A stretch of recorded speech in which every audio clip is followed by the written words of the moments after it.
The first Mideast peace talks in 3 years are set to begin tomorrow in Washington, following Israel's decision today to release 104 Palestinian prisoners. The prisoner issue had been a major stumbling block to negotiations between Israel and the Palestinian Authority. Our State Department correspondent Margaret Brennan joins us now. Margaret, why does Secretary Kerry think this can succeed now?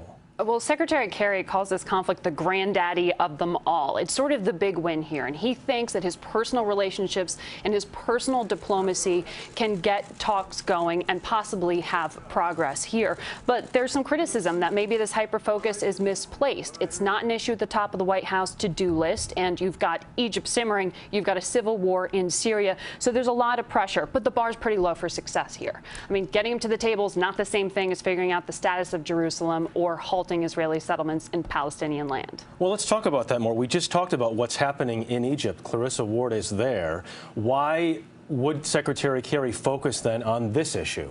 Right. This issue isn't necessarily at the nexus of U.S. national security issues right now, but from Secretary Kerry's perspective, it's part of a puzzle, really. And he thinks that this pressure of what's happening in Syria, what's happening in Egypt, makes it look for Prime Minister Benjamin Netanyahu like he can settle what's happening in his own backyard, perhaps a little easier, handle an issue that's central to Israel's security, and perhaps create an environment that prevents another Palestinian type of uprising, an Arab Spring right there in his own backyard. So perhaps the pressure can build towards some diplomacy here.